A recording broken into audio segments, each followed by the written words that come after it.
네, 안녕하세요. 저는 그림을 그리는 화가 한희원입니다.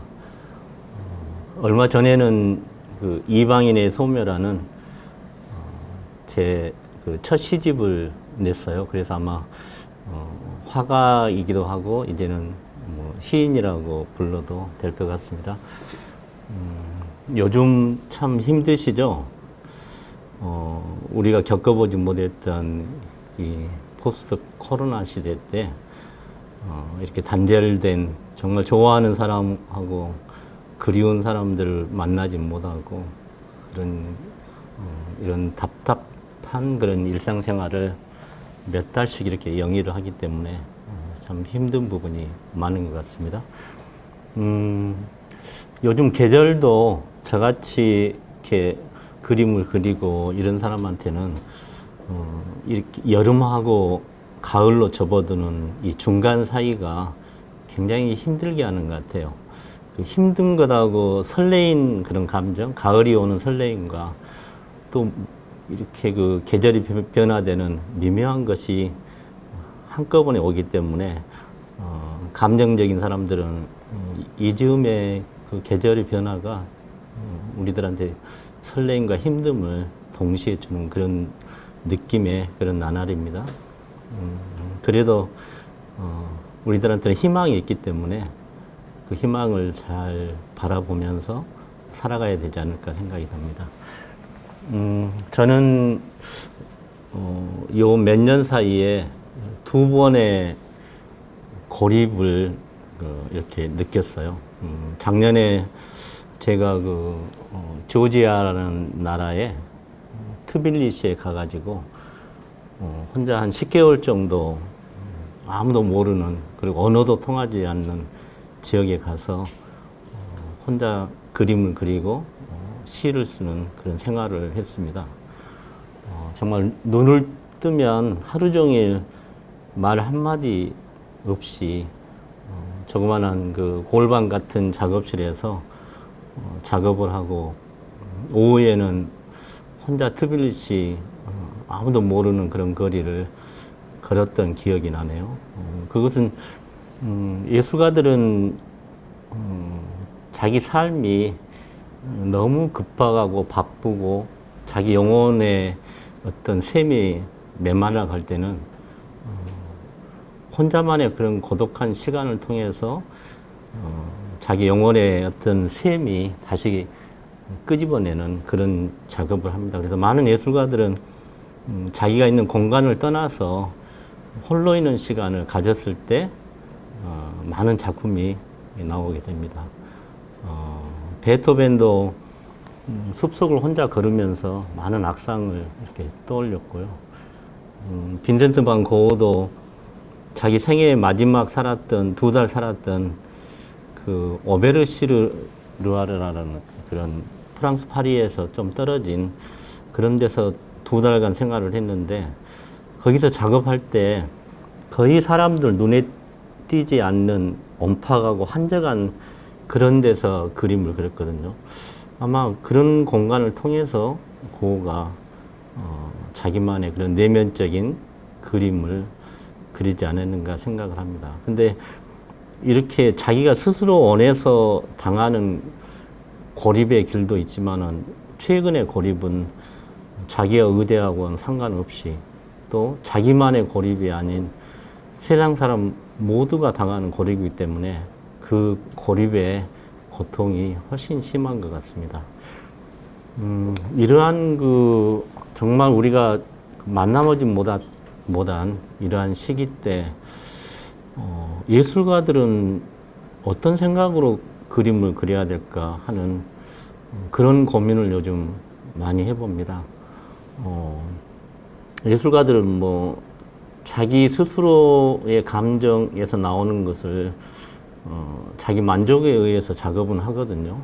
음악도 작곡하고 시도 쓰고 그림 그리고 그러는데 단순히 그 예술이라는 활동이 자기 만족만을 위해서 하게 된다고 했을 때 그것은 너무 일차적인 어떤 세계가 아닌가 생각이 됩니다. 그래서 참 이러한 시기 때 그 예술가들이 어떤 역할을 해야 되는가.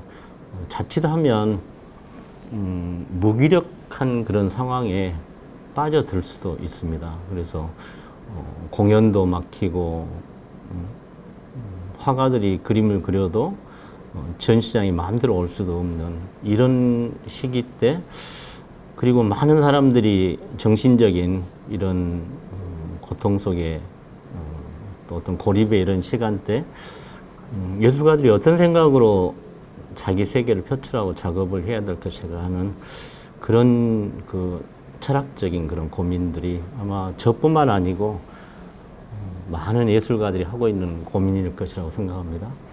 그 예술의 기능에서 뭐 여러 가지 기능이 있습니다. 이 작품에 대한 그 기능에서. 근데 그 중에서 가장 큰 게 아마 감동하고 위로일 것이라고 생각합니다. 많은 사람들이 마음이 좀 힘들고 고통스러울 때 좋은 음악을 듣는다거나 그림을 본다거나 이런 걸 통해서 그 자기 영혼이 정화되는 것을 느끼거든요. 저도 마찬가지입니다. 저도 좀 마음이 가라앉고 이럴 때 음악을 들으면 굉장히 그런 것이, 그런 마음이 조금 변화되는 것을 느끼거든요. 조지아의 트빌리시에서 혼자 이렇게 작업할 때도 거의 매일 음악을 들으면서 그걸 견뎌냈던 것 같아요. 그래서 예술의 기능에서는 이런 위로라는 것이 굉장히 중요합니다. 그래서 이런 시대일수록 예술가들이 많은 그렇게 인류들, 또 자기 곁에 있는 많은 이웃들한테 좋은 그림이나 시라든가 음악을 통해서 그분들의 영혼을 좀 순화시키는 그런 역할을 해야 되지 않을까 하는 생각이 듭니다. 우리가 세계사적으로 보면 지금이 뭐 이런 전염병이 굉장히 강한 시대이기 때문에 이렇게 대변혁의 시대 때는, 역사적으로 그렇게 큰 변혁이 일어난 시기에는 분명히 그 많은 철학이라든가 예술의 획기적인 변화를 가져오게 됩니다.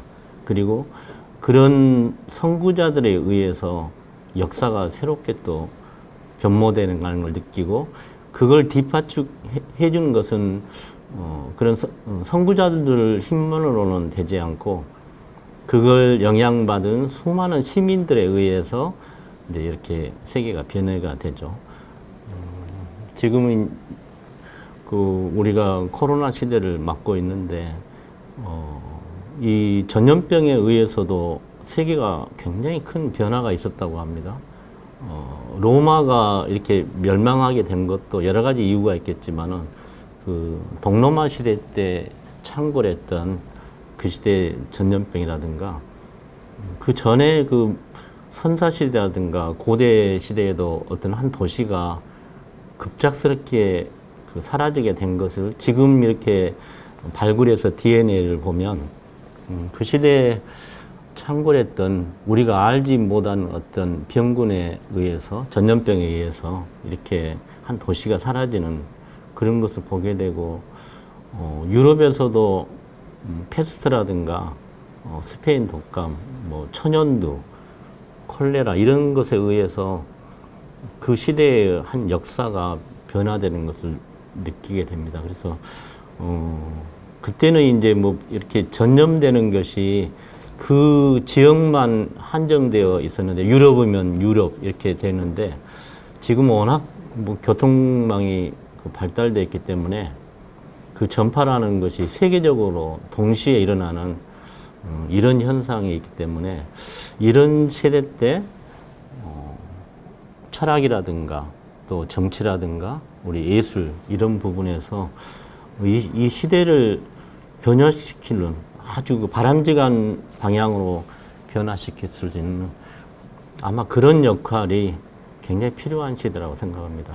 오늘은 우리가 미술에 고대 미술부터 현대 미술까지 뭐 시간은 짧지만은 제가 아주 빠르게 속도를 내서 이렇게 미술의 역사를 통해서 앞으로 우리가 맞이하는 이런 새로운 시대 때의 예술의 어떤 흐름 또 역할 그런 것을 한번 알아보는 시간을 가져보도록 하겠습니다.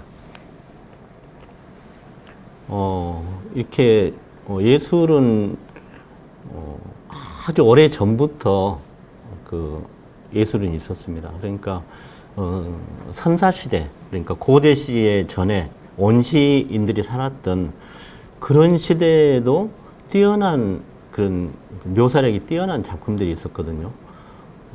그게 스페인의 그 알타미라 동굴에 있는 이 상처받는 들소라든가, 그 다음에 라스코 동굴에 있는 이렇게 사냥하는 그런 모습들인데요. 이런 모습을 보면 교육을 받지 않는, 어떤 미술 교육을 받지 않는 그 원시인들에게도 정말 뛰어난, 지금 화가들이 봐도 놀랄 정도로 뛰어난 그런 예술품이거든요. 그래서 그 인간한테는 근원적인 어떤 예술적인 것을 가지고 있지 않나는 생각이 듭니다. 이때 사람들은 뭐 주술적인 거라든가 자기가 양식을 얻기 위해서 하는 그런 모습으로도 그렸다고는 하는데, 무엇을 표현한다거나 소리로 표현한다거나 음악이라든가 뭘 이렇게 그림을 그린다거나 이런 원초적인 것은 인간한테 어떤 발전이 아니고 변화된다는 것, 근원적인 것이 있고, 지금의 아무리 현대 미술이 그 고대 미술보다 더 뛰어날까 하는, 그렇지는 않을 거라고 생각하거든요. 그러니까 그 어떤 예술은 인간한테 근원적으로 있는 그런 것이 아닌가 하는 생각을 해봅니다. 이 고대 때는 뭐 가장 대표적인 것이 이제 이집트 미술이겠죠. 이집트 미술의 가장 큰 것은 신을, 그러니까 왕하고 신을 동일시하는 겁니다. 그래서 모든 예술품이 왕의 신적인 그런 표현을 주제로 이렇게 만들어져 있죠. 그래서 뭐 피라미드라든가 뭐 스핑크스라든가 그런 거대한 예술품들이 나오게 됩니다. 이집트 미술은 지금 보면 불가사의할 정도로 그렇게 많은 사람들이 동원돼서 지금 현대인들도 놀랄 정도로 그렇게 과학적이면서 아름답고 거대한 그런 것을 만들어냈죠. 그것은 아마 왕 자체가 이렇게 신적인 그런 관계를 가졌기 때문에 그러리라고 생각을 합니다. 그 그리스 시대 때 에게 미술은 이렇게 바다를 기반으로 했기 때문에 굉장히 그 사치적이고 쾌락적이고 생기가 있었던 미술이었죠. 그리고 그 다음에 나왔던 이 그리스 미술은 헬레니즘 이렇게 문화라고 그러는데요. 서양 모든 문화의 모체가 되죠. 예, 특히 그리스 미술은 인간의 육체를 가장 아름답게 묘사했던, 그래서 균형이 있고 균형미가 있고 그걸 통해서 이상적인 것을 추구했던 인간 중심 사상이 아마 이 그리스 미술인가 생각이 됩니다. 그래서 많은 철학자들이 나오게 되고 시민의 역할이 강화되는 그런 역할이 그리스 미술이죠. 나중에 이제 그 중세 시대 때 예수가 탄생하고 이렇게 종교의 시대를 갈 때는 종교 중심의 그런 세계가 되지만은 그 전에 이 그리스 시대 때는 인간 중심의 그런 그 문화가 형성이 된 시대라고 할 수가 있습니다. 그래서 그리스 시대 때의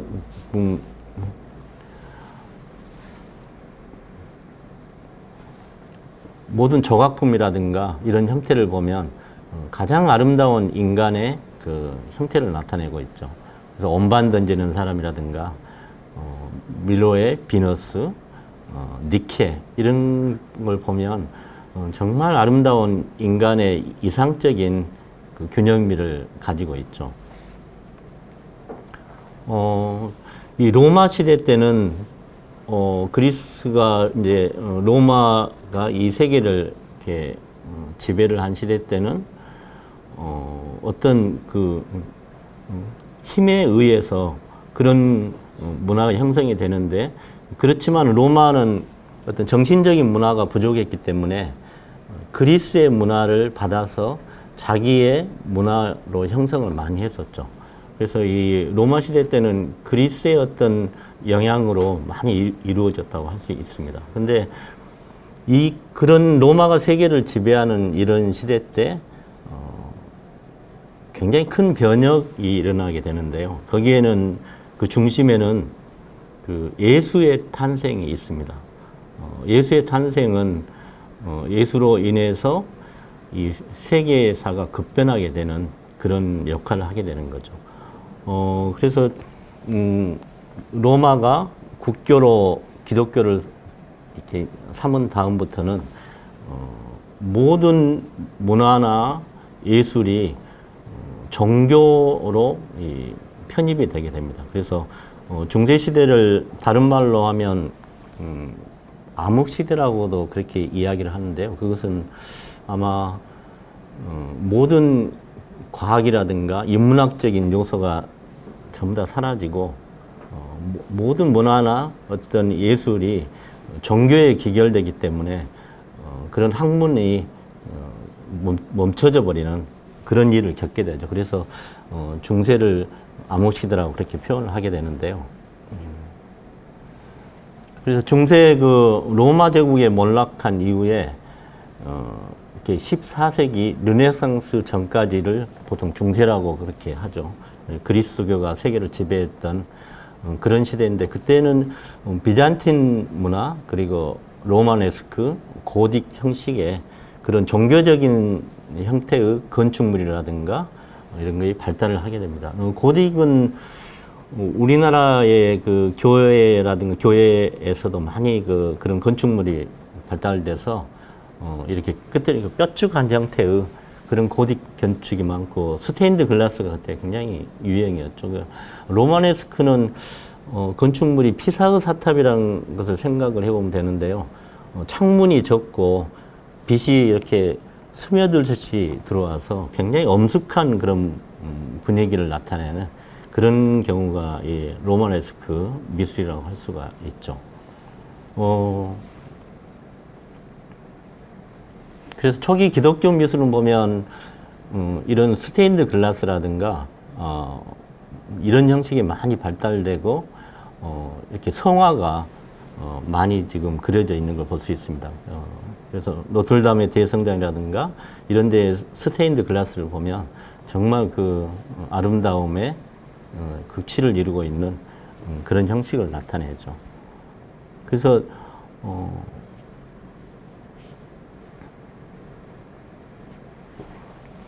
이제 이렇게 그 종교가 모든 삶의 가장 중요한 그런 현상으로 이렇게 들어온 다음부터, 그 다음에 그런 종교가 세계를 너무 지배하고 이렇게 세상이 되기 때문에 거기에 다시 한번 인간 중심의 사고를 원하는 그런 그 어떤 문화 운동이 일어나게 되는데, 그게 르네상스 미술이라고 합니다. 그래서 르네상스 미술은 14세기부터 16세기에 나오는데, 인간성을 다시 한번 재발견하자는 그런 문해 부흥 시기입니다. 그래서 그렇다고 해서 그 시대가 종교하고 완전히 단절된 시대는 아니고, 어떤 종교 속에서도 점점 한 그 인간의 역할을 중요시하는 그런 시대가 나오게 되죠. 거기에 뭐 그런 대변혁 시기에는 천재들의 역할이 굉장히 중요했습니다. 그래서 우리들이 잘 아는 레오나르도 다빈치라든가 미켈란젤로, 뭐 라파엘로, 보티첼리, 이런 어떤 천재적인 그런 예술가를 통해서 르네상스 시대가 도래를 하게 되는 거죠.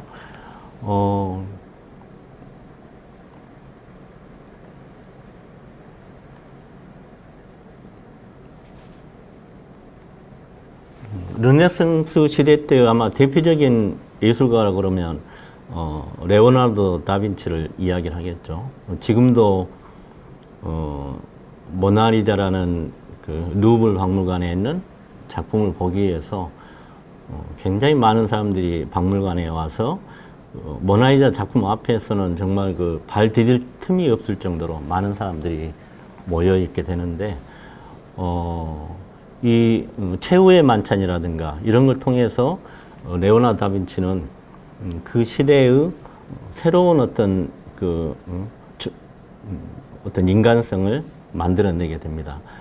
레오나르도 다빈치는 화가일 뿐만 아니고 과학자이기도 하고, 여러 가지 요즘 말하면 여러 가지 일을 할 수 있는 그런 천재라고 할 수가 있죠. 그리고 미켈란젤로하고 상당히 그 라이벌 의식도 있었는데요. 미켈란젤로는 레오나르도 다빈치보다 좀 나이가 더 어렸는데도 불구하고 두 사람의 그 라이벌 관계로 이렇게 이루어진 수많은 일화들이 많이 있습니다. 이 르네상스 시대 때 또 다른 대표적인 그런 예술가는 아마 미켈란젤로가 있지 않을까 생각합니다. 미켈란젤로의 가장 대표적인 작품은 성 시스티나 성당의 천정화가 있죠. 여러분들 잘 알겠지만은 그 성 시스티나 그 성당의 천정화의 가장 그 재미있는 작품은 신하고 아담이 손가락을 이렇게 마주치고 있는 그런 형식의 작품인데요. 그 시대에 이렇게 신의 모습을 인간의 모습으로 그렸다는 것은 그 시대에 굉장한 사건이었습니다. 신의 모습을 인간의 모습으로 그 전에는 그릴 수가 없었는데, 미켈란젤로는 성 시스티나 성당의 그 천정화를 통해서 이렇게 신과 인간이 하나의 모습으로 같이 등장하는 그런 그림을 그리게 되죠. 그림을 한번 봐볼까요?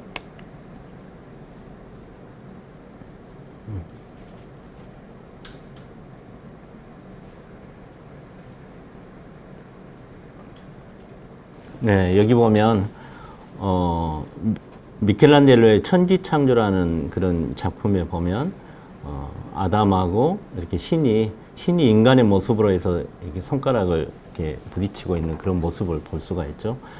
이 모습은 어떻게 보면 르네상스의 인본주의 그 사상의 굉장히 상징적인 그런 모습이라고 할 수 있습니다. 그 전에는 신의 모습을 이렇게 인간화시켜서 그린 그림이 거의 없었던 시절에 신을 인간의 모습을 그렸다는 것은 그 자체에 이렇게 종교가 지배했던 그런 중세 시대를 변화되는 굉장히 큰 그 어떤 예술적인 사건에 이렇게 들어가 있습니다. 미켈란젤로의 피에타는 이렇게 예수님이 마리아의 품에 누워 있는 작품인데, 이런 작품도 예술을 어떤 신적인 모습에서 굉장히 인간적인 그런 모습으로 그려진 그런 모습이라고 할 수가 있죠. 나중에 미켈란젤로는 그 시대에 굉장히 오래 살았던 예술가예요. 거의 90 정도를 살았으니까. 근데 마지막 그 후반기의 작품을 보면 이 피에타 작품이 이렇게 사실 묘사를 하지 않고 상당히 단순화된 그런 모습이 있는데, 그런 작품들은 굉장히 그 현대적인 그런 느낌의 작품이 들 정도로 굉장히 뛰어난 작품이라고 할 수가 있죠. 다빈치의 작품 중에 모나리자도 있지만은 이 최후의 만찬, 이 작품도 어떤 다빈치의 가장 그 걸작이라고 이렇게 할 수가 있습니다. 그래서 이런 중세 르네상스 시대 때의 천재들에 의해서 그 다음에 어떤 미술로 가는 큰 역할을 이제 하게 되는 겁니다.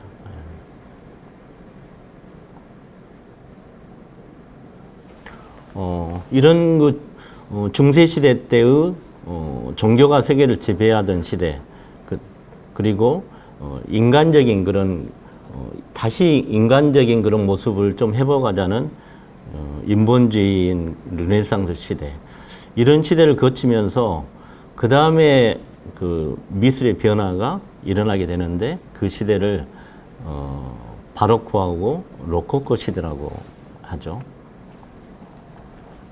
그 시대의 가장 큰 역사적인 이 사건이 1517년에 일어났던 마르틴 루터에 의한 종교 개혁이라고 할 수 있습니다. 그러니까 이런 예술은 그냥 예술가들의 어떤 직관적인 생각에 의해서만 그 시대의 미술이 변한 게 아니고, 그 시대의 바탕에 있는 이런 철학이라든가 역사적인 그런 사건, 이런 거에 영향을 받아서 많은 예술이 변화되는 것을 느낄 수 있습니다.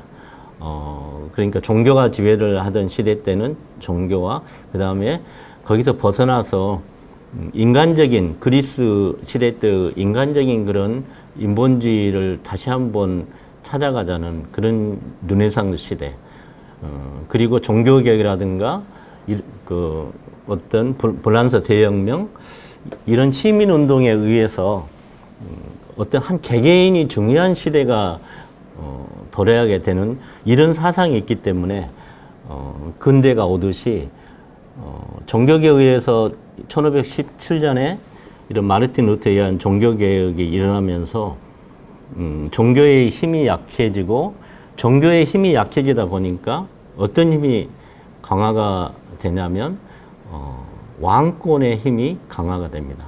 왕의 힘이.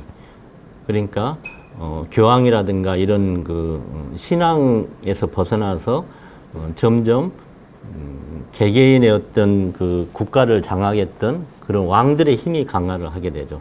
그러다 보니까 자연히 모든 예술이라든가 이런 것들이 그런 귀족이라든가 왕에 의해서 작품들이 많이 변화가 된 형태가 일어나게 됩니다. 그게 이제 아마 그거의 가장 강화된 시대가 로코코 시대라고 할 수가 있겠죠. 그래서 그 시대의 작품들은 굉장히 화려하고 유미적이고 아주 그 화려하면서 아름다운 그런 장식적이고 그런 형태를 많이 보게 됩니다. 그래서 이 바로크 시대에는 이제 로마 카톨릭 교회의 어떤 개혁 운동과 민족주의 운동의 영향을 받아서 굉장히 감정주의고 명료하고 이런 굉장히 사실적인 그런 기법들이 나오게 되죠.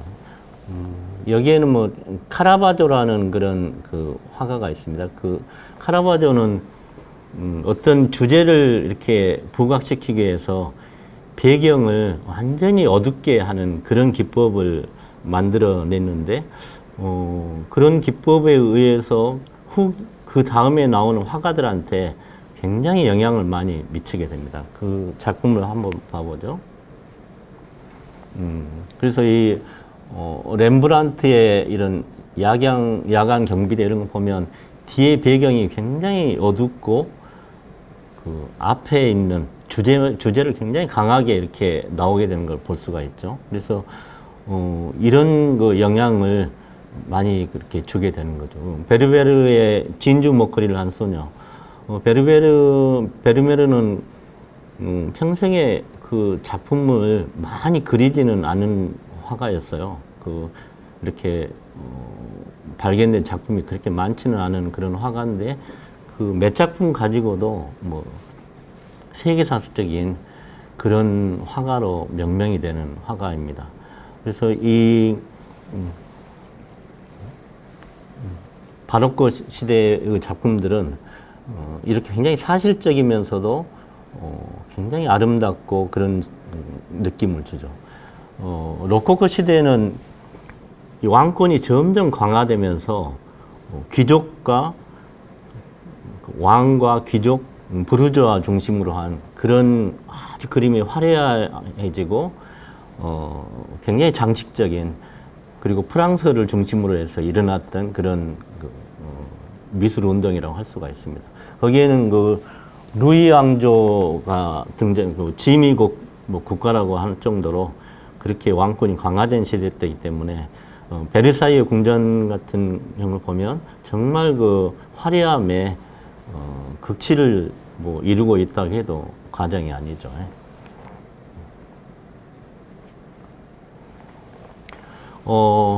이런 바로코라든가 로코코 시대의 이런 왕권이 강화됐던 그리고 굉장히 화려했던 그런 시대의 미술에서 또 다른 이제 19세기에 와서 큰 변화를 일으키는 그런 미술이 등장하게 되는데 그게 이제 근대 미술이라고 할 수가 있습니다.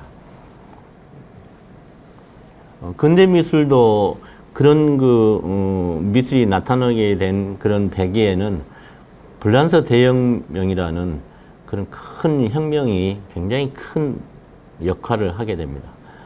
그리고 영국의 산업혁명, 불란서 대혁명과 영국의 산업혁명은 모든 정치, 예술, 문화, 철학을 변화시키는 굉장히 큰 대사건이라고 할 수가 있죠. 그래서 지금까지 우리가 이렇게 쭉 보면 모든 이렇게 예술의 변화라는 것이 작가의 직관에 의해서만 되는 것이 아니고 그 시대의 역사적인 큰 어떤 변혁기에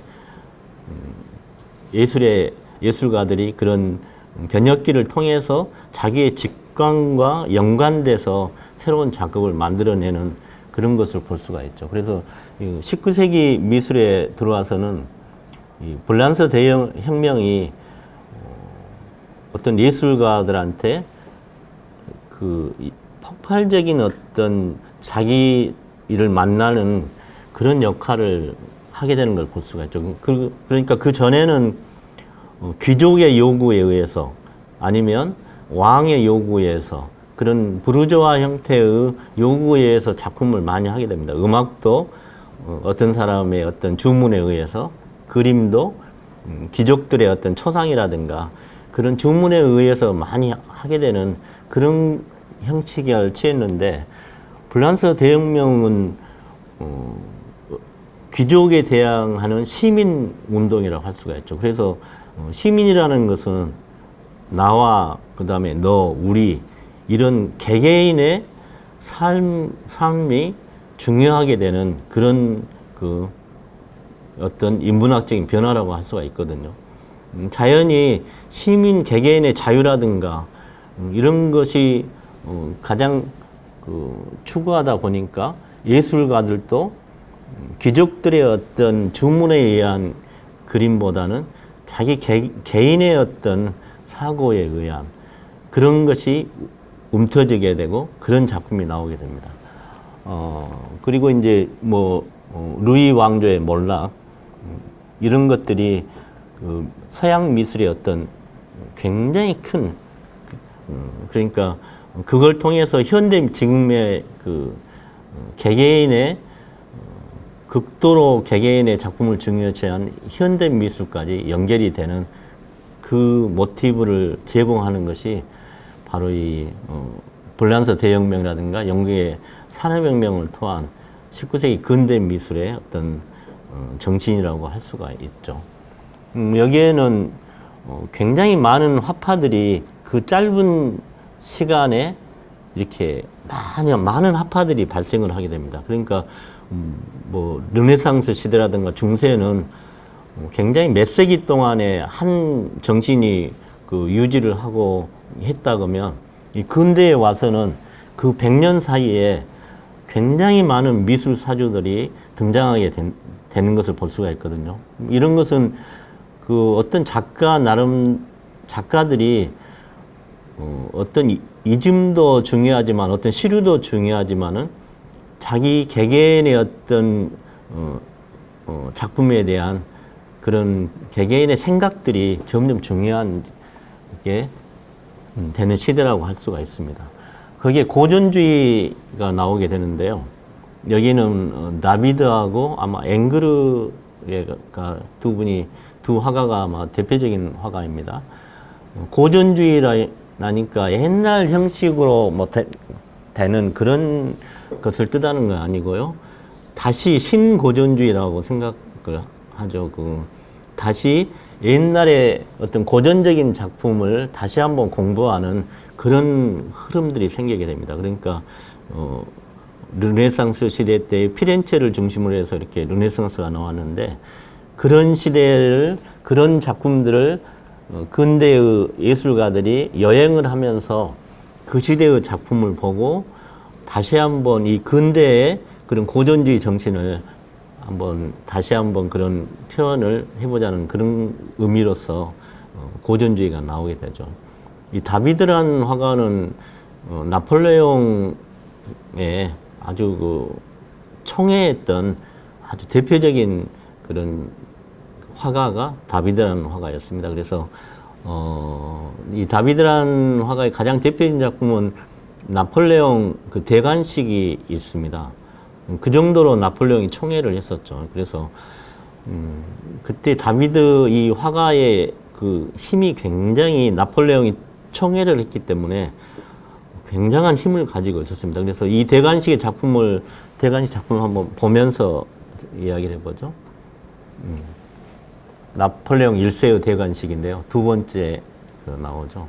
여기 등장하는 인물들이 실제 유럽을 움직였던 그런 인물들입니다. 그래서 실제 그런 인물들을 그리기 위해서 이 다비드는 힘이 굉장히 그 권력이 있는 그런 화가이기 때문에 이런 분들이 전부 다 다비드의 화실에 와서 모델을 섰다고 할 정도로 정말 이렇게 나폴레옹이 총애했던 그런 화가이죠. 근데 여기서 보면 나폴레옹이 어떤 왕관을 이렇게 받는 게 아니고 나폴레옹이 사랑했던 조세핀 그 왕비가 주인공으로 등장하게 되죠. 이것은 나폴레옹이 자기가 사랑하는 여자를 얼마나 사랑한 것을 다비드가 벌써 인식을 하고 이렇게 작품을 한 거라고 볼 수가 있죠. 그 옆에 앵그르의 샘이라는 작품도 정말 그 살아있는 듯이 이렇게 그 묘사가 되는 것을 볼 수가 있죠. 이런 고전주의와 낭만주의라는 작품이 또 등장하게 되는데요. 거기에는 고야라든가 제리코, 드라큘라, 코로라는 이런 작가들이 있습니다. 작품을 한번 보면서 볼까요?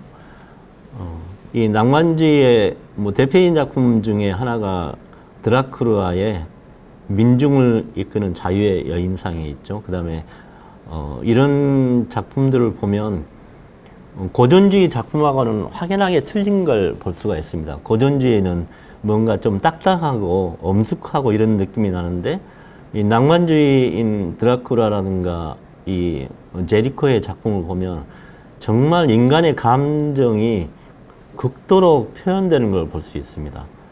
민중을 여의는 자유의 여신상 보면 그 깃발을 들고 있는 그런 모습이라든가 그 주위의 사람들의 그 얼굴 표정에서 그 감정이 그대로 드러나 있습니다. 그 제리코의 메티사의 뗏목은 어떤 병사들이 뗏목을 타고 가다가 지금 폭풍으로 만나서 죽기 직전에 그 절박한 심정이 이렇게 나와 있거든요. 그 위에 앵그리의 샘이라든가 다비드의 작품하고는 굉장히 큰 변화가 같은 시대 거의 동시대에 일어난 미술 운동인데도 불구하고 상당히 큰 변화를 볼 수가 있죠.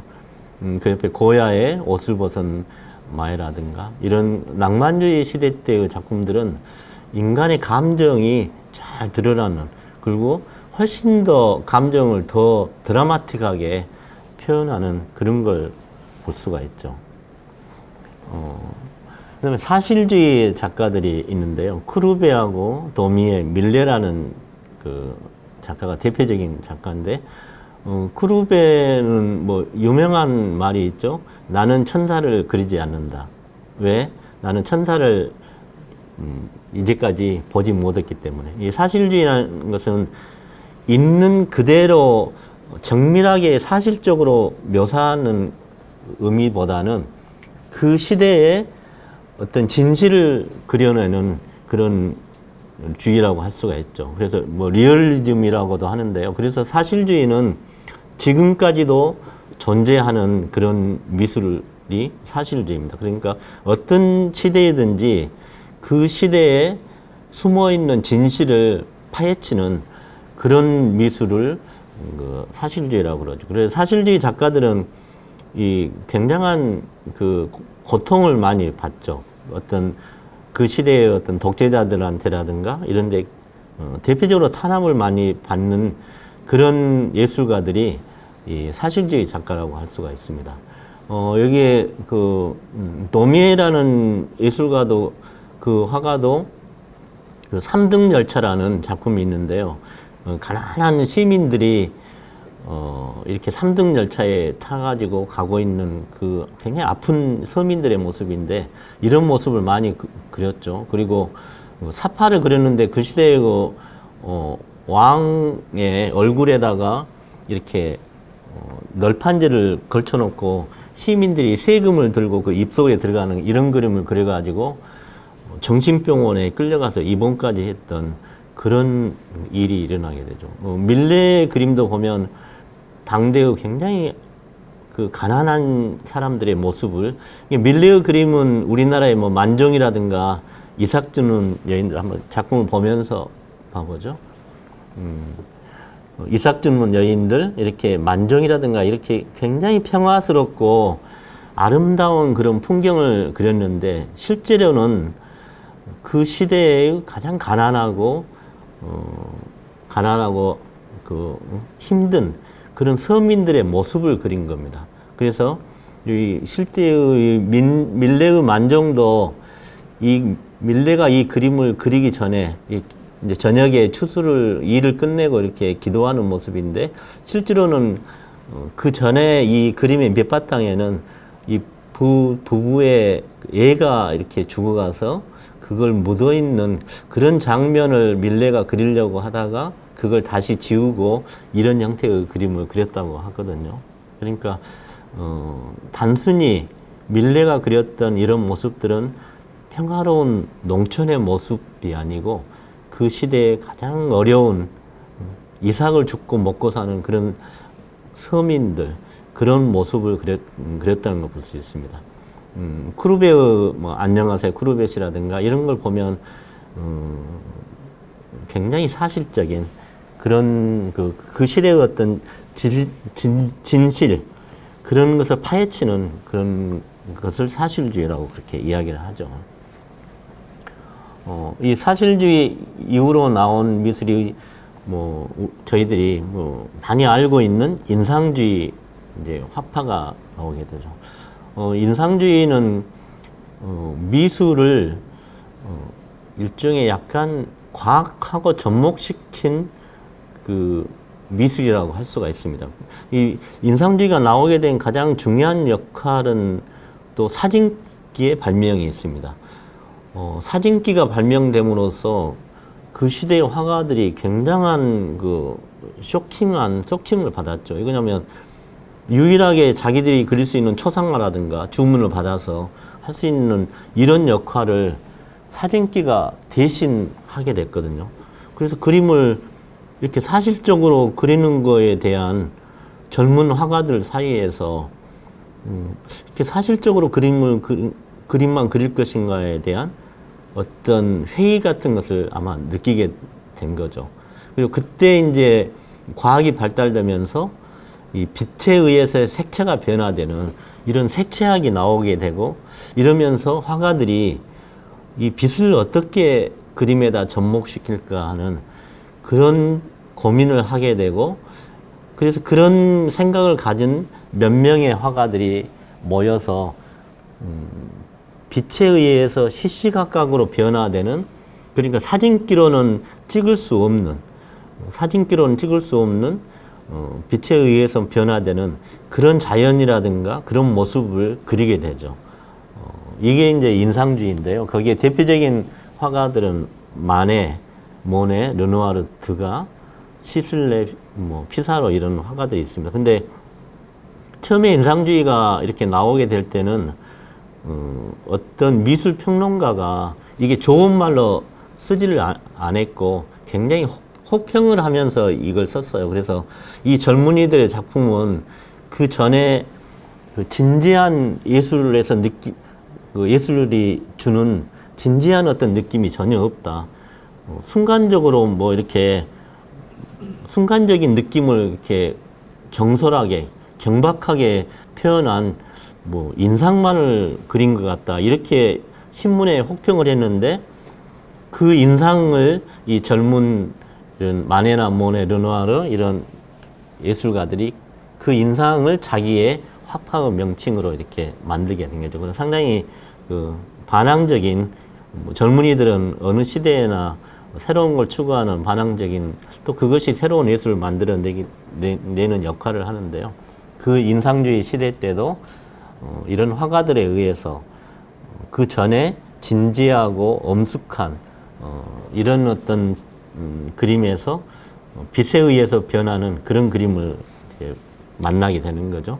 그 작품들을 한번 보면서 그래서 이 마네의 풀바디의 점심 식사라는 이 작품은 그 시대에도 상당한 그 이렇게 물의를 일으켰던 작품입니다. 실제로 그 이렇게 옷을 벗고 있는 여인하고 정장을 한 남자가 그려졌다는 것 자체만 해도 그 전에 누드하고는 굉장한 차이가 있죠.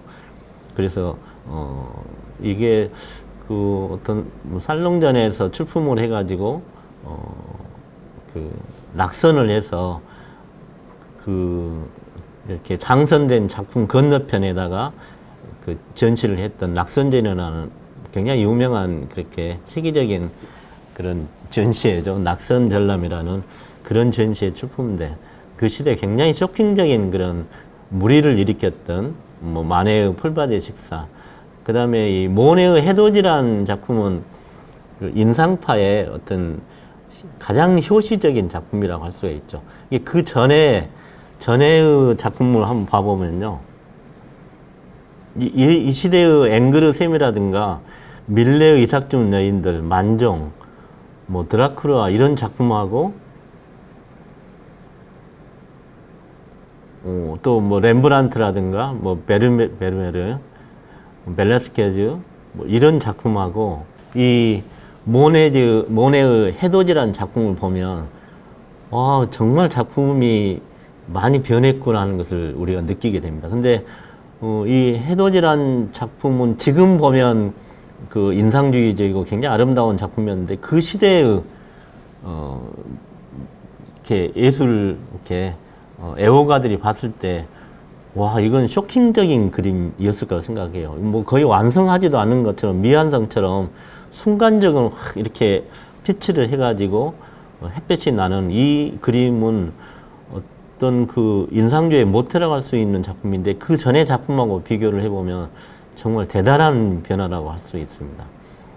그 모네의 수련이라든가 드가의 이렇게 무대의 무의, 르누아르의 이렇게 작품들, 피사로, 시슬레 이런 여기 나온 고갱은 이제 인상주의 화가는 아니고 후기 인상파에 들어가는 화가인데요. 그래서 이 인상주의 화가들은 그러니까 어떤 물체의 색이 고유 색이 있거든요.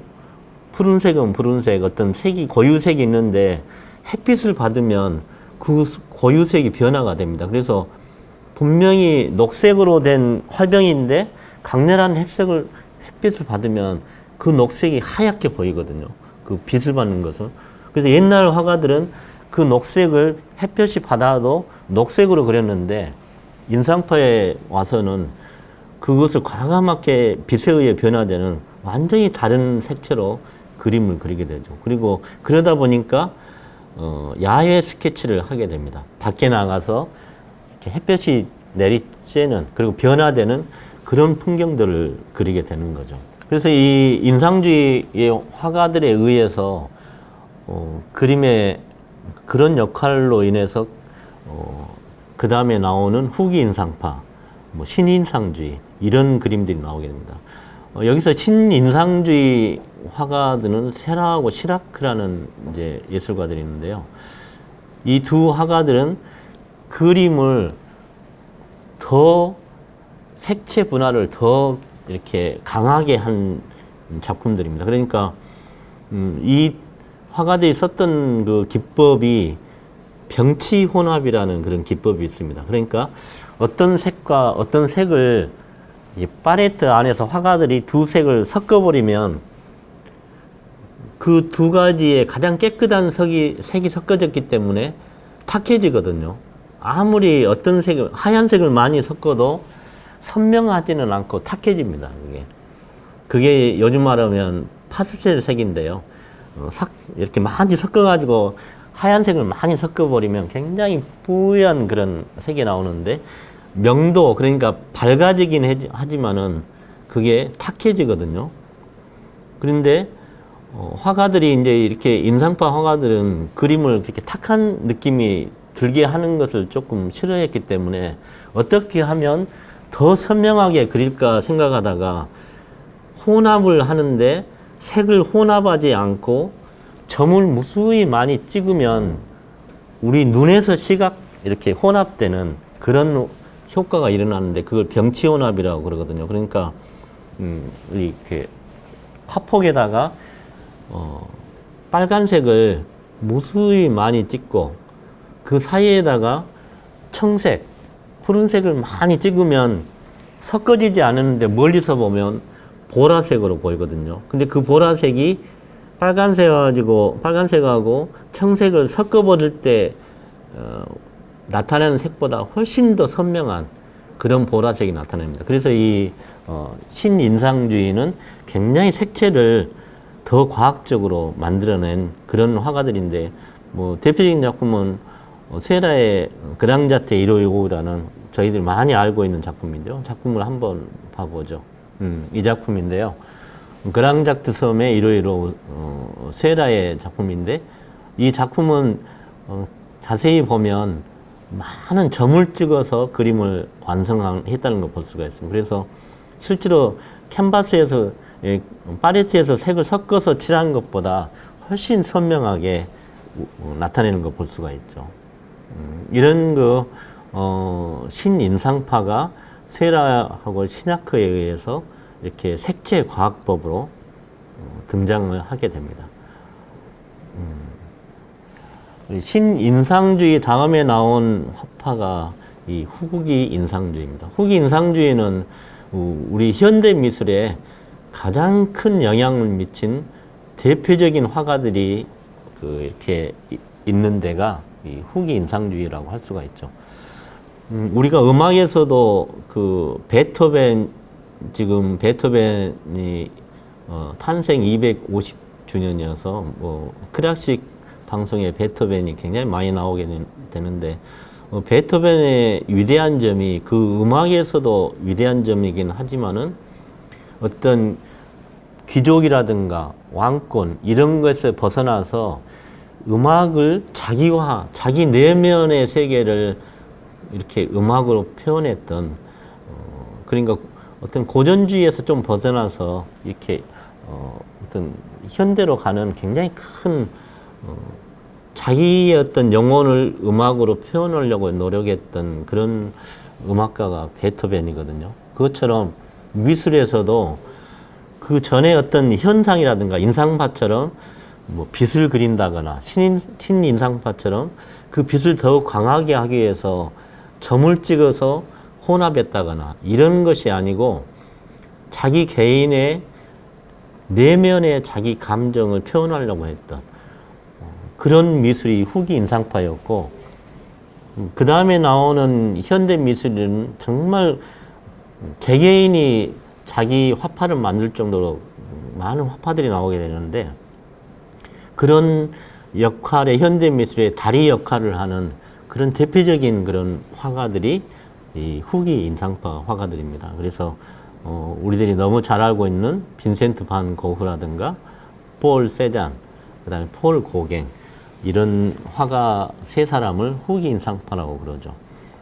이 폴 세잔느는 모든 사물을 이렇게 온통이나 온뿔로 이렇게 봤습니다. 그래서 어떤 사물을 구조적인 형태로 본 거죠. 그래서 세잔느가 그린 그림을 보면 그림이 굉장히 단단하고 견고한 것을 좀 느낍니다. 누드를 그릴 때도 이렇게 통나무처럼 이렇게 그리거든요. 인물을 그릴 때 또 산을 그릴 때도 굉장히 구조적으로 이렇게 그리게 되는데, 이런 어떤 그 자연이라든가 인물을 볼 때 이런 온통이나 온불로 어떤 구조적인 그런 걸로 그런 역할을 하게 된 것은 나중에 입체파에 굉장히 영향을 미치게 되죠.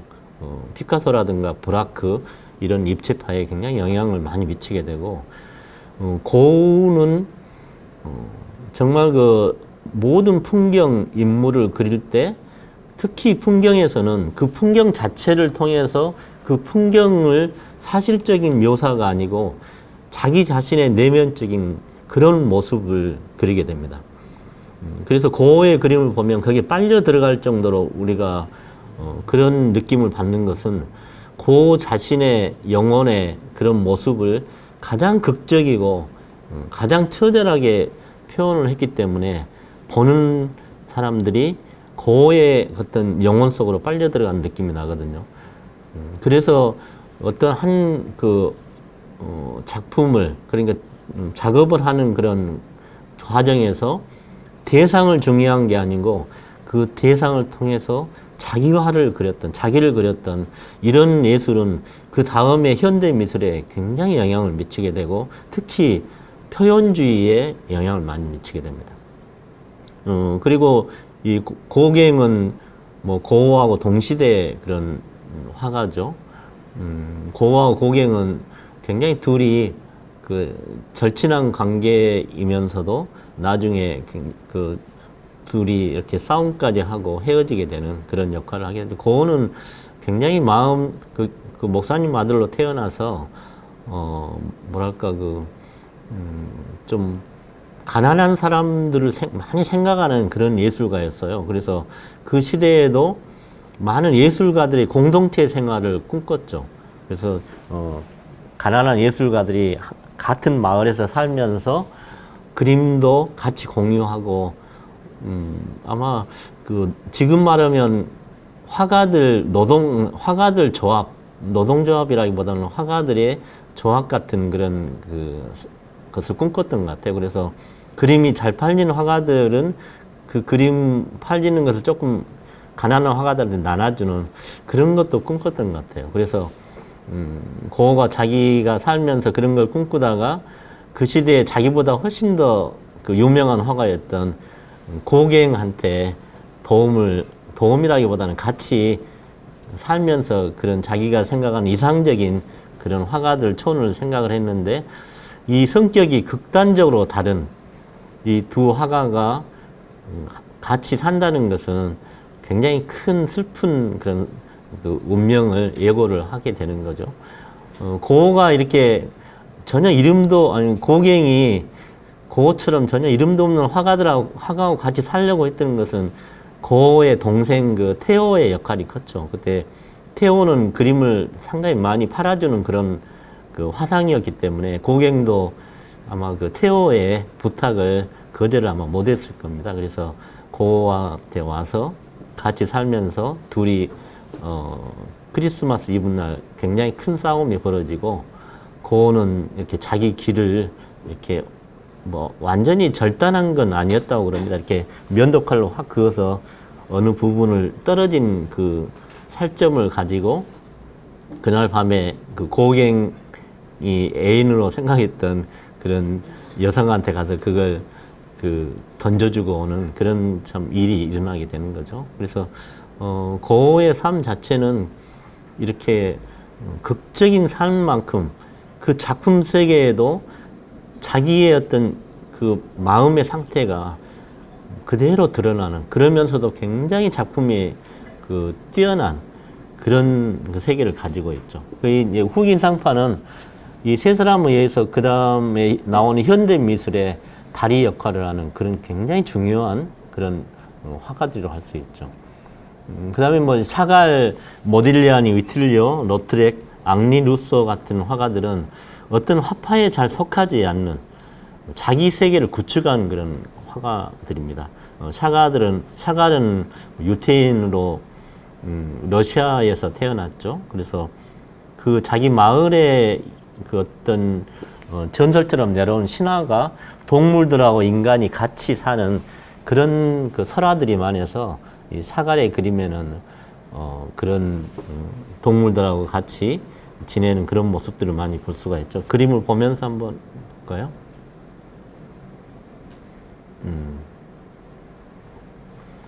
샤갈의 나와 마을 이런 그림 보면 그런 걸 느낄 수 있습니다. 그 다음에 모딜리아니는 아주 젊은 나이에 세상을 뜬 화가예요.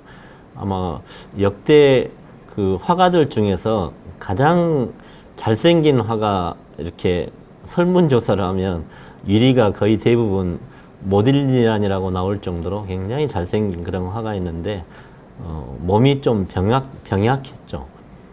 그리고 굉장히 약했고 그러면서 그런데도 이 뭐 술하고 좀 마약 같은 것도 많이 하는 그 굉장히 그 예술 지상주의적인 화가입니다.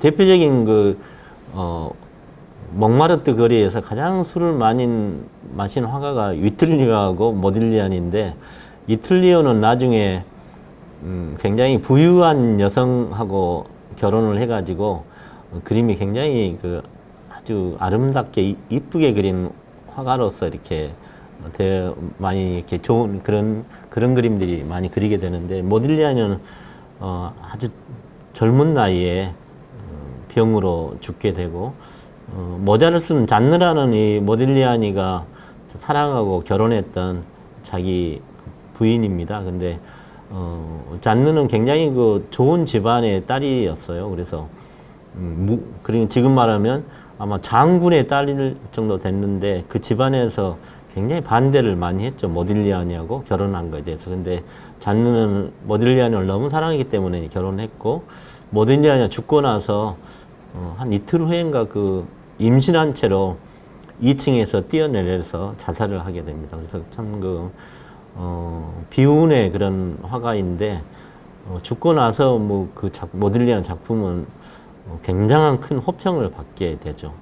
그래서 이 모딜리안이라든가 샤갈, 위틀리오, 로트렉은 그 굉장히 여기 이 화가도 부유한 가정에 자랐는데 어렸을 때 말을 잘못하다가 떨어져 가지고 이렇게 성장이 멈춘 난쟁이 같은 그런 모습인데 프랑스 파리의 그 좀 방탕한 무랑루즈에서 거기서 포스터 이런 걸 그리면서 무랑루즈의 밤을 많이 그렸던 그런 화가죠. 그래서 앙리 루소는 아마추어 화가라고 그럽니다. 그러니까 정식으로 그림을 배우지 않고 아마추어로 이게 소박한 그림이 굉장히 그 세련되지 않으면서 소박한데 굉장히 그 새로운 느낌을 주는 이런 그 화가 작품이죠. 그래서 이렇게 이런 화가들에 의해서 점점 현대 미술로 가게 되는 그런 역할들이 나오게 됩니다.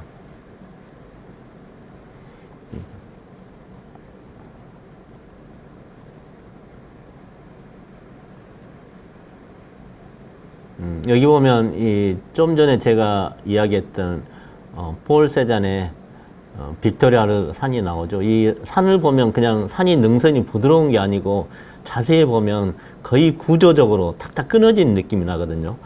이런 그 구조적인 느낌의 작품을 그래서 세잔느의 정물은 만져보고 싶은 생각이 든다고 그럽니다. 그 사과를 그릴 때 르누아르의 사과는 이렇게 먹고 싶은 생각이 들고 세잔느가 그린 사과는 이렇게 손으로 딱 만져보고 싶은 그런 느낌이 든다고 할 정도로 굉장히 형태의 어떤 단순화 구조적인 그런 느낌을 그림에서 보면 알 수가 있죠.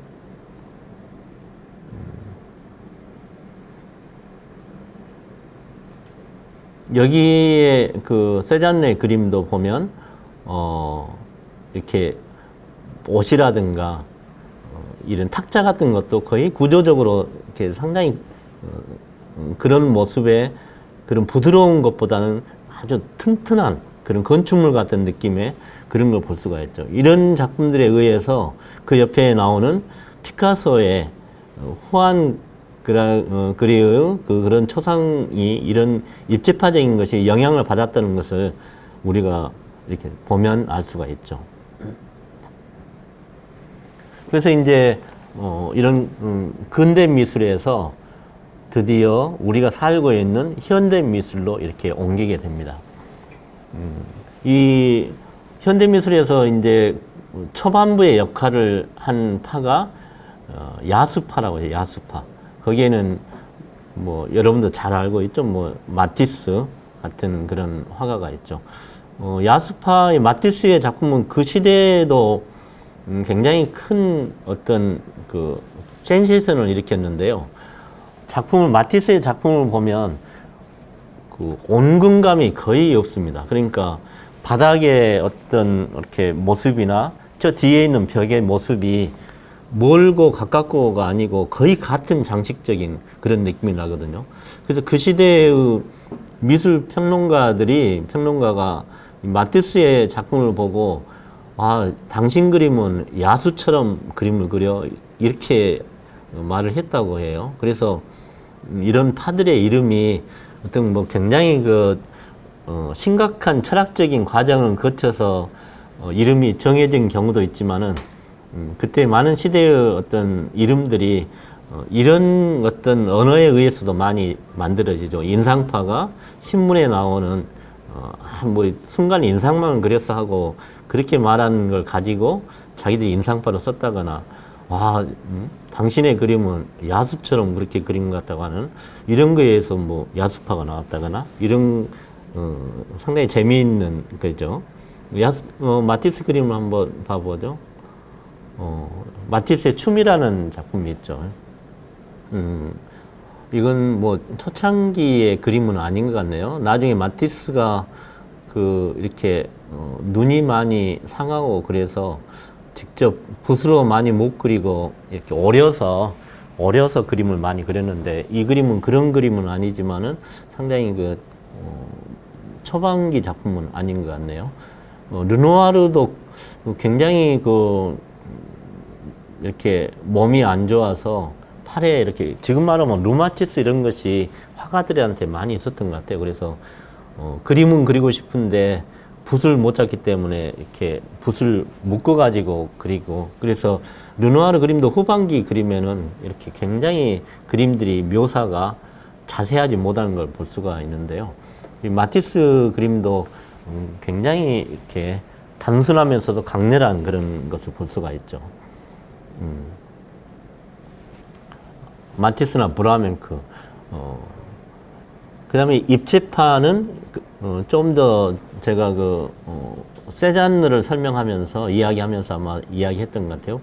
피카소나 브라크처럼 세잔느의 구조적인 그런 형태의 영향을 받아서 어떤 입체적인 느낌의 한 화면에 앞면도 볼 수 있고 옆면도 볼 수 있고 뒷면도 볼 수 있는 그런 형태의 입체적인 그런 그림들을 나오게 되는 거죠. 그러니까 거기에 대표적인 역할은 뭐 피카소라고 할 수가 있죠. 이 피카소는 20세기 이제 현대 미술에 가장 큰 역할을 하는 화가라고 할 수 있습니다. 그래서 피카소에 의해서 현대 미술이 굉장히 많은 영향을 이렇게 맡게 되죠. 그래서 피카소의 작품을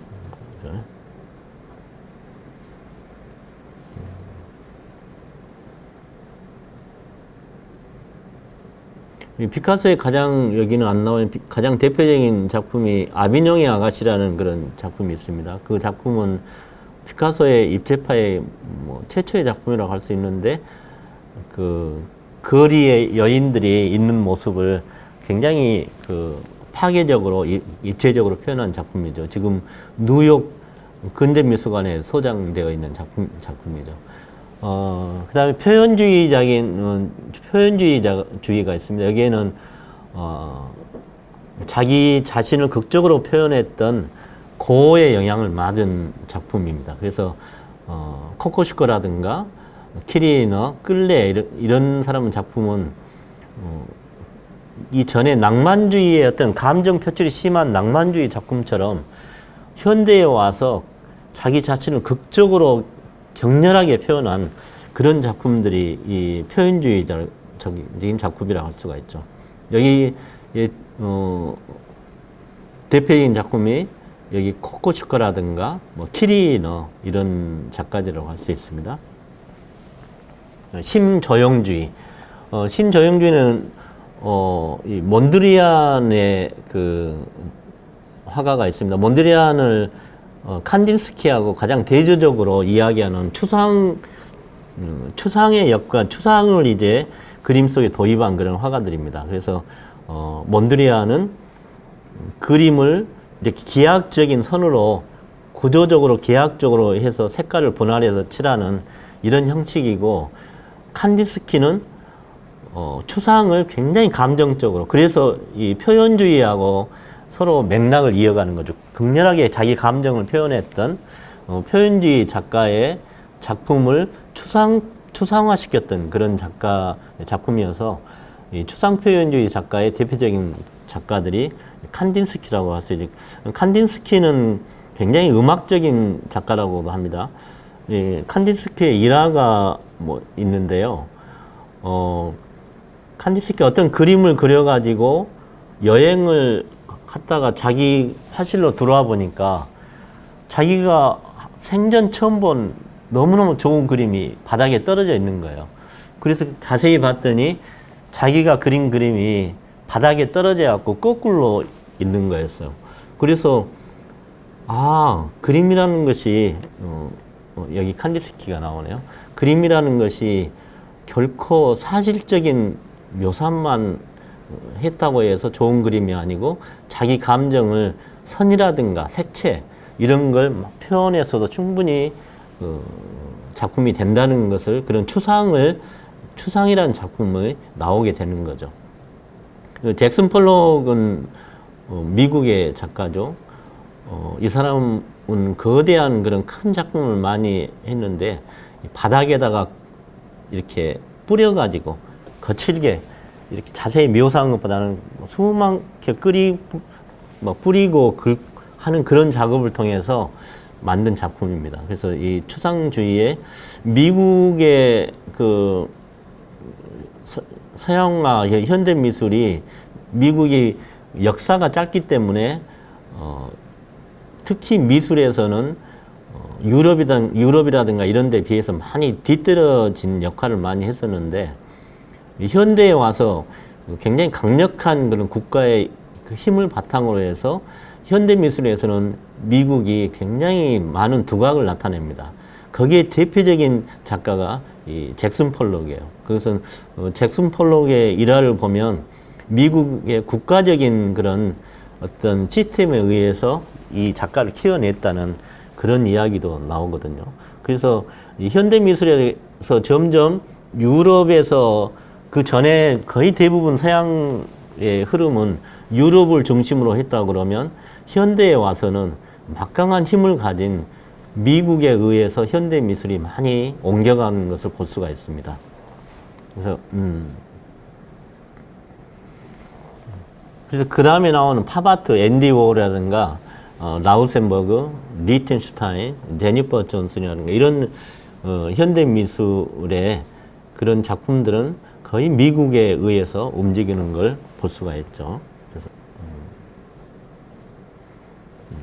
그래서 앤디 워홀의 작품을 보면 그 미국 사회에 그때 가장 많이 먹은 이렇게 수프를 그대로 인쇄를 해가지고 복제를 해서 그걸 하나의 작품으로 이렇게 만들어냈거든요.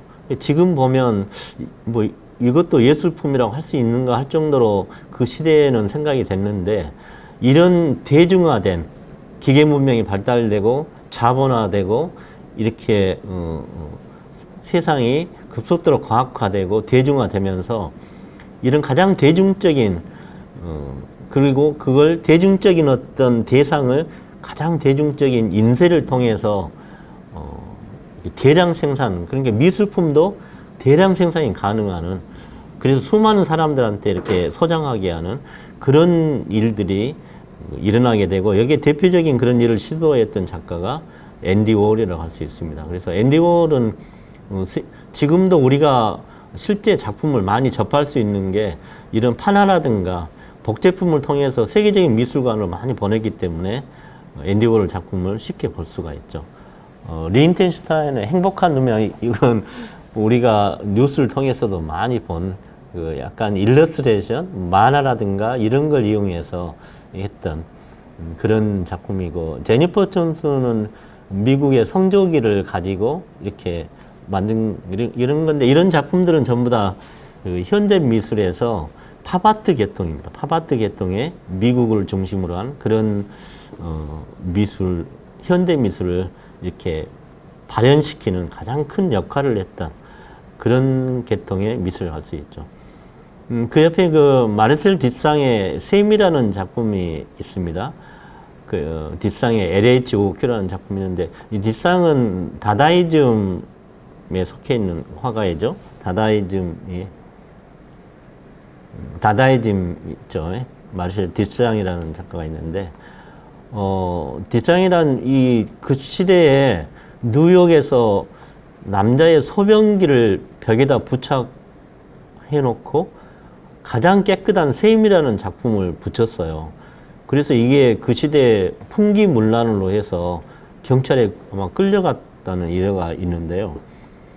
딥상은 왜 이런 작품을 하게 됐을까? 가장 더러운 소변기를 가장 성스러운 셈으로 해가지고 미술관의 전시장에 이렇게 부착했다.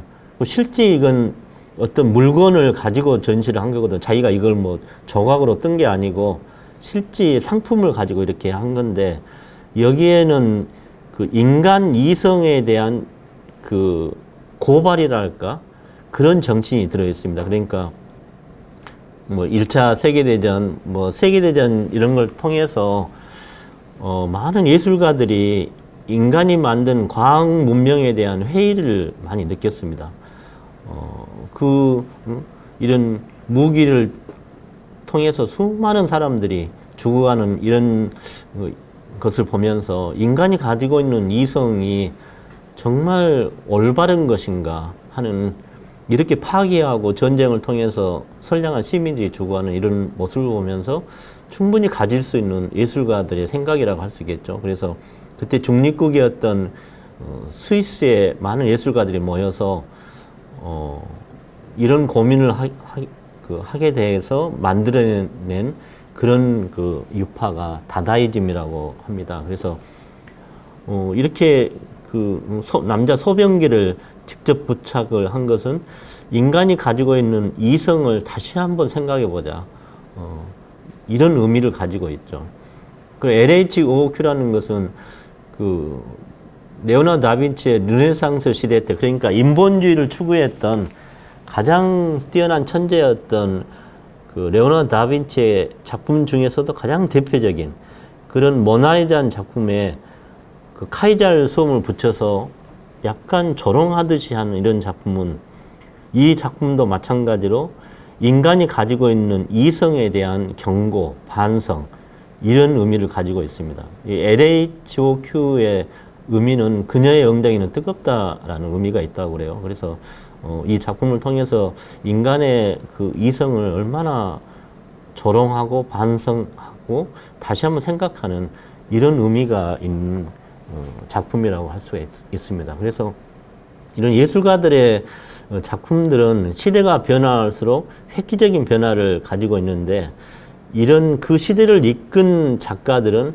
이런 엄청난 어떤 그런 어떤 시대적인 그런 변화를 직관적으로 가장 느끼고 그걸 격렬하게 표현한 그런 작가들이라고 할 수가 있습니다. 초현실주의.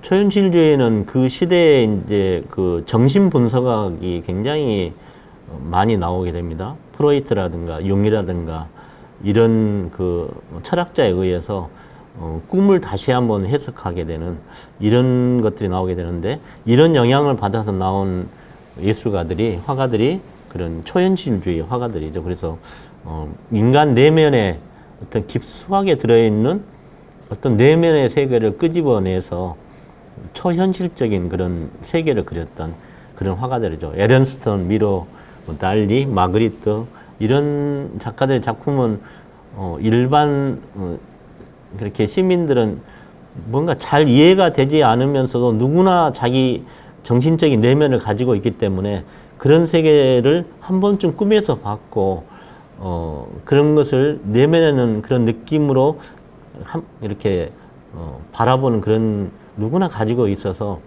초현실적이지만은 사람들이 많이 좋아하는 그런 작가들입니다. 많이 느끼게 되고, 그 작품들을 한번, 이게 달리, 스페인의 대표적인 화가죠. 이렇게 시계가 늘어진다거나 요즘 이런 걸 통해서 디자인으로도 굉장히 많은 이렇게 그 이용을 되는 걸 볼 수 있습니다. 마그리테 피레네 섬이라든가 에른스트의 어떤 그림들을 보면 초현실적인 인간 어떤 정신의 내면적인 그런 세계를 표현하죠. 미디어 아트가 있습니다. 그 미디어 아트는 뭐 우리나라의 가장 대표적인 화가죠. 백남준이라는 그런 그 선생에 의해서 세계적으로 지금 앞으로 현대 미술에 나오는 설치라든가 미디어 아트 이런 것을 괴화를 시켰던 그런 그 미디어 아트의 대표적인 그런 선구자가 한국의 백남준이라고 할 수가 있죠.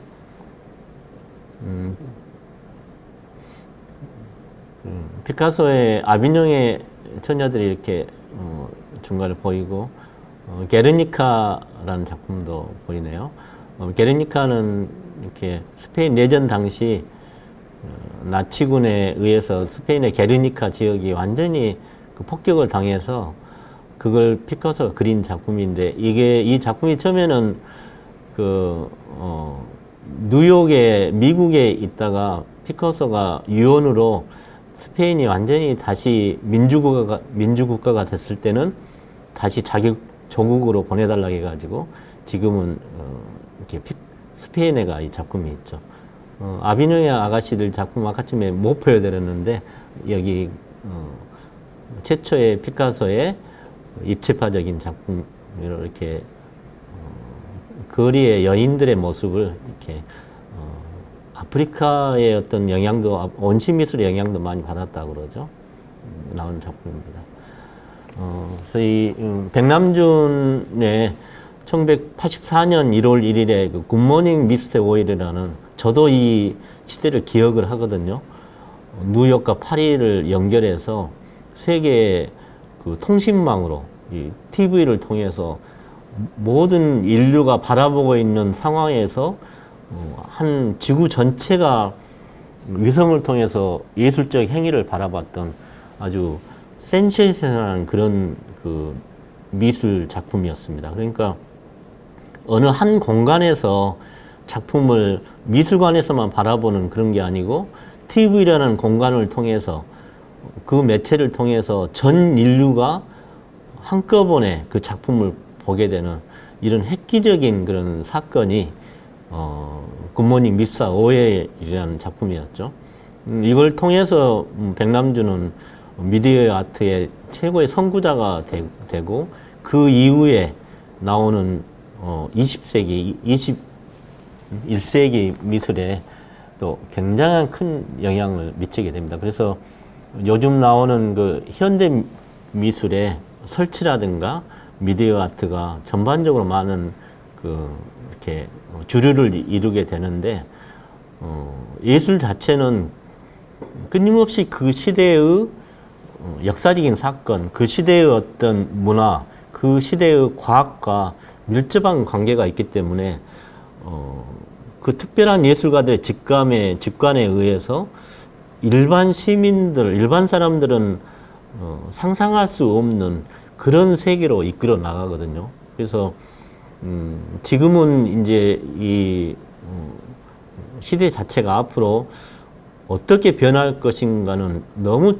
짧은 시간에 수많은 변화가 일어나기 때문에 예술가들도 그런 천재적인 그런 영감을 가진 예술가들도 이 시대의 흐름에 따라가는 그런 역할을 하는 건 많이 볼 수 있습니다. 옛날에는 천재들이 이 시대를 이끌었다고 하면 요즘은 과학 문명이라든가 이 전체가 정보가 최고로 발달된 이런 시대에 예술가들이 좀 뒤따라가는 그런 느낌도 받을 정도로 시대가 지금 변하고 있고, 저도 뭐 그림을 그린 화가이긴 하지만은, 어떤 작업을 해야지 이런 다가오는 미래를 이길 수 있고, 뭐 이긴다는 표현보다는 그걸 대변할 수 있는 그런 작품을 할 것인가 하는 그런 고민을 하게 됩니다. 특히 이렇게 설치라든가 미디어 아트처럼